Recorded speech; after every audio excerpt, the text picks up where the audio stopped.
Ladies and Gentlemen, einleitend möchte ich dem Institute for Political and International Studies für die Durchführung dieser epochalen Veranstaltung danken und mir dann insbesondere erlauben, dem Herrn Präsidenten der Islamischen Republik Iran, Exzellenz Dr. Mahmoud Ahmadinejad, meine Hochachtung auszusprechen. Als erster verantwortlicher Staatsmann dieser Welt hat er es gewagt, 3 Tatsachen öffentlich zur Sprache zu bringen.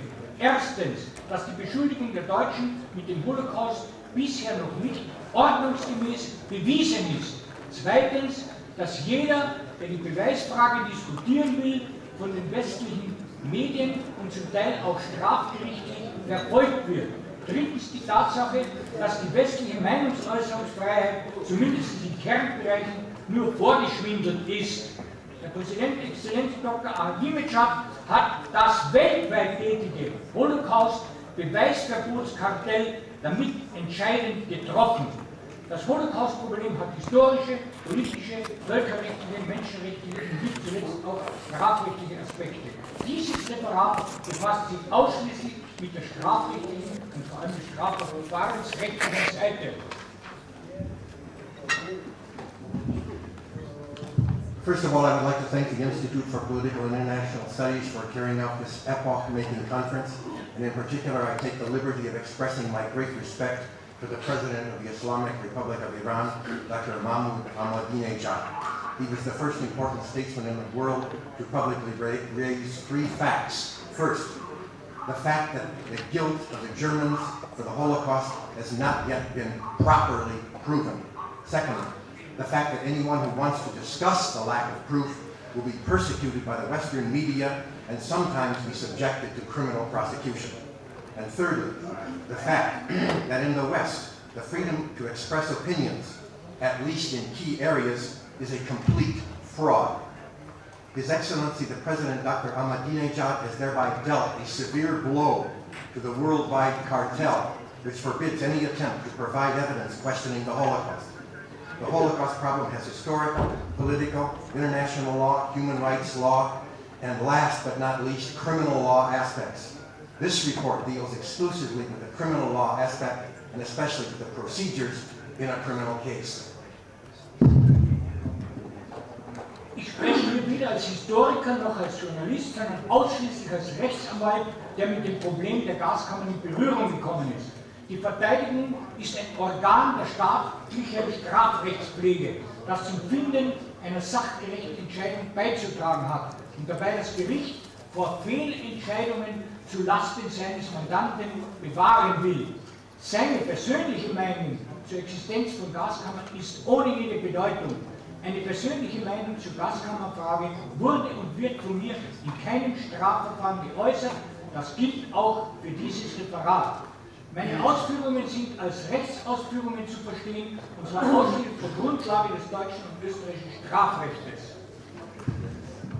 I am speaking here neither as a historian nor journalist, but solely as a lawyer who has come in contact with the problem of the gas chambers. The defense attorney is an integral part of the criminal law, who should contribute to finding a decision based on facts, and thereby save the court from mistaken decisions, which are hindrances to fulfilling its mandate. The defense attorney's personal opinion about the existence of gas chambers is unimportant. His personal opinion about the gas chamber question was and will never be expressed in any criminal proceeding. That applies also to this presenter today. My statements are to be understood as statements about the law and exclusively on the basis of German and Austrian criminal law. In Strafverfahren gegen Leugner des Holocaust ist die Beweisfrage entscheidend. Was unter einem strafrechtlichen Beweis zu verstehen ist, bestimmt sich nach den Strafprozessordnungen. Das Strafverfahrensrecht ist international sehr unterschiedlich gestaltet. Ein fundamentaler Grundsatz aber dürfte weltweit anerkannt sein. Wer immer auch als Richter über einen Angeklagten zu urteilen hat, wird auf keinen Fall verurteilen und bestrafen wollen, ohne von allen verfügbaren Beweismitteln Gebrauch gemacht zu haben. Praktisch bedeutet dies, dass kein Gericht auf dieser Welt beispielsweise einen wegen Mordes Angeklagten nur aufgrund von bloßen Zeugenaussagen oder eines Geständnisses verurteilen wird, wenn es nach den Umständen des Falles genügend Untersuchungsmaterial für eine DNA-Analyse hinterlassener Spuren gibt. The question of proof is decisively important in criminal cases against those who deny the existence of gas chambers. The rules of criminal procedure are determined by what is understood to constitute proof in a criminal case. The laws of criminal procedure are very different from country to country. However, one fundamental principle can be recognized worldwide. Whoever has to function as a judge over a defendant will in no case want to condemn and punish without having made use of all available relevant means of proof. In practice, this means that no court in the world will sentence a defendant accused of murder and condemn only on the basis of mere witness statements or of a confession when there exists sufficient material for a DNA analysis of clues and remaining traces. Zeugenaussagen und Geständnisse machen an sich keinen Beweis. Zu einem Beweismittel werden sie erst dadurch, dass das Gericht den subjektiven Angaben der Zeugen oder dem Geständnis des Angeklagten glaubt. Das aber ist mit zahlreichen Unsicherheiten behaftet. Sachbeweise gibt es viele. In vielen Strafprozessen ist eine objektive Überprüfung durch Sachbeweise möglich und auch erforderlich.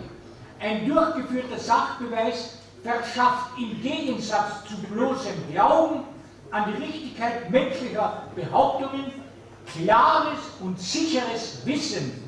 Ein Sachbeweis kann viele Zeugenaussagen mit vollster Sicherheit widerlegen, nicht aber umgekehrt. Sachbeweise gibt es viele. Im Fall der Holocaust-Anklage wären das beispielsweise Bodenuntersuchungen mit Radargeräten, archäologische Untersuchungen, chemische Materialproben, Gutachten über die Wirkungsweise von Zyklon B und Dieselmotorabgasen und so weiter. Die Klärung von Sachverhalten, die naturwissenschaftlich feststellbare Spuren hinterlassen, ist bei westlichen Gerichten immer Gegenstand von Sachverständigengutachten aus naturwissenschaftlich-kriminaltechnischen Fachgebieten. Einzig im Fall des Holocaust wird jene Sachbeweisaufnahme nicht nur unterlassen, sondern sogar verboten. Witness statements and confessions in and of themselves do not constitute proof. They only become evidence by the fact that the court believes the subjective assertions of the witnesses or the confession of the accused. However, that involves numerous factors of uncertainty. In many criminal cases, an objective examination of factual proof is possible and even necessary. The factual proof creates clear and exact knowledge, in contrast to a mere belief of the correctness of human assertions. Factual proof can absolutely and completely refute many witness assertions, but no assertion can ever refute factual proof. There are many factual proofs. In the case of Holocaust accusations, there would be, for example, soil testing with radar equipment, archaeological investigations, chemical tests on material, expert reports on the effects of Cyclone B and diesel engines, etc. In courts in Western countries, expert reports from specialist areas of natural science and forensics are always used to analyze and clarify factual situations, which have left behind visible traces that can be investigated by the natural sciences. Only in the case of the Holocaust accusation are any and all submissions of factual proof and factual evidence not only omitted, but even forbidden. Seit 1989 verteidige ich Angeklagte wegen Holocaust-Leugnen in Deutschland und in Österreich. Den General Rehmer habe ich zusammen mit Herrn Oberst Hermann verteidigt. In Deutschland und in Österreich auch Gerd Honsig. Derzeit verteidige ich David Irving in Österreich und Ernst Zündel in Deutschland. Alle Gerichte haben alle Beweisanträge abgelehnt. Freisprüche gab es nur in Österreich. Hier entscheiden nämlich 8 Geschworene über die Schuld bei Berufsrichtern gibt es in solchen Prozessen keinen Freispruch. Die gerichtliche Beweise oder die gerichtliche Beweisablehnung erfolgt immer wegen angeblicher Offenkundigkeit der Gaskammer. Das ist rechtlich falsch. Eine offenkundige Tatsache ist keine wirkliche Tatsache, sondern nur eine Meinung über eine Tatsache. Diese Meinung kann falsch und richtig sein. Since 1989, I have been defending persons accused of Holocaust denial in Germany and Austria. Along with Colonel Hadjo Hermann, I have defended General Reymar. In both Germany and Austria, I also defended Gerd Honzek. I am now defending David Irving in Austria and Ernst Zundel in Germany. All of the courts have rejected all motions to submit proof. There was acquittal only in Austria, where 8 jury members decided the question of guilt or innocence. There are no acquittals in these cases when the judge decides the question of guilt or innocence. The courts reject all motions to submit evidence because of the judicial notice about the gas chambers. That is completely wrong. In fact, a fact based on judicial notice is not a real fact. Rather, it is only an opinion about a fact. This opinion can be correct, but also it can be false. Die Ungeheuerlichkeit, dass Gerichte keine Beweise für Tatsachen fordern, ist mit dem Artikel 21 des Londoner Statuts vom 8. August 1945 festgelegt worden. Das beherrscht alle Holocaust-Prozesse bis heute. Die Liste der in Deutschland und in Österreich wegen Leugnen des Holocaust zum Teil harte Strafen verbüßen und verbüßen ist lang.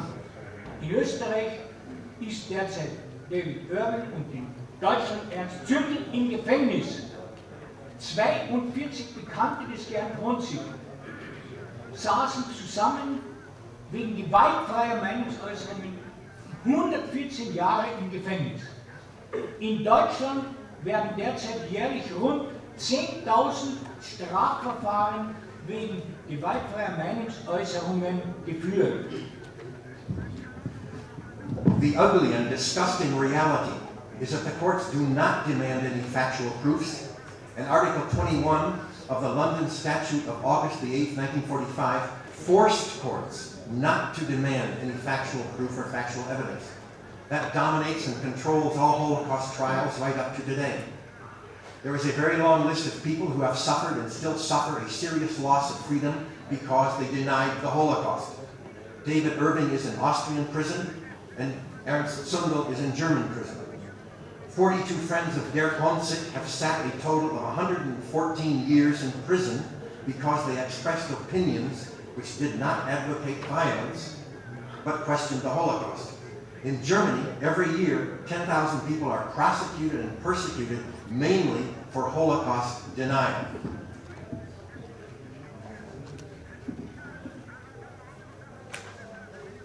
Ich hoffe, mit diesem Referat zur Behebung der weit verbreiteten Unwissenheit über das Fehlen von Sachbeweisen in der Gaskammerfrage beigetragen zu haben. Es möge die aus Teheran gekommene öffentliche Feststellung, dass der millionenfache Gaskammermassenmord an den Juden bisher auf keinerlei Sachbeweise gestützt ist, obwohl es Sachbeweise in genügendem Maß gibt, zu einer objektiven Klärung der Frage durch internationale, unvoreingenommene Untersuchungen kommen wird. In der hier zur Verfügung stehenden Zeit konnte das fast unglaubliche Ausmaß der in den revisionistischen Forschern zugemuteten Gesetz- und Menschenrechtswidrigkeiten leider nur angedeutet werden. Für allfällige Fragen stehe ich natürlich gerne zur Verfügung.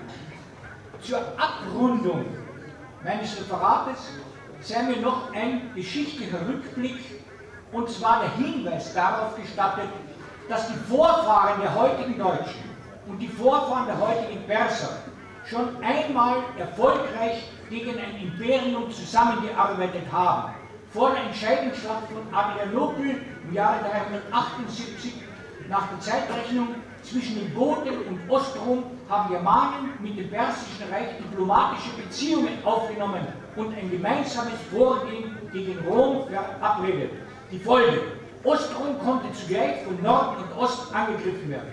In dieser Schlacht haben sich die Germanen den späteren Sieg über das Imperium Romanum gesichert und damit auch Persien vom römischen Druck entlastet.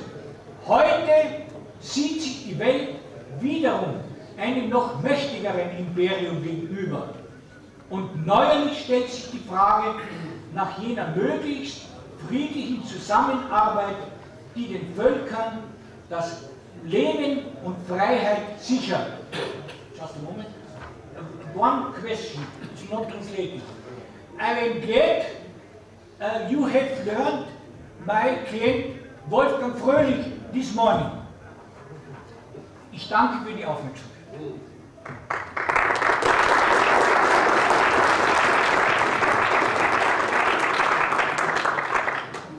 In my report, I hope to have contributed to removing the widespread ignorance about the lack of factual evidence, factual proofs in the question of the gas chambers. The million-fold gas chamber mass murder of Jews is not based on any kind of factual proof, although sufficient evidence was available. May the public determination of this fact, which has been established here in Tehran, lead to an objective clarification by an unprejudiced international investigation. In the limited time available here, the unbelievable extent of the violations of laws and human rights of revisionist researchers could only be briefly indicated. However, I would be happy to answer any of your questions. To conclude my report, permit me a glance back into history and the reference to the fact that the forefathers of the Germans of today and the forefathers of the Persians of today have already one time successfully cooperated to fight an empire. In the year 378 AD, before the decisive battle of Adrianople between the Goths and the Eastern Roman Empire, Germans established diplomatic relations with the Persian Empire and agreed on a common undertaking against the Eastern Roman Empire. As a consequence, the Eastern Roman Empire could be simultaneously attacked from the north and the east. In this battle, the Germans assured their later victory over the Roman Empire and thereby relieved the Persians from Roman pressure. Today, the world sees itself once again facing a mighty empire, and recently the question has arisen of any and all possible peaceful cooperation which can save the lives and freedoms of the peoples of the world. I thank you for your cooperation.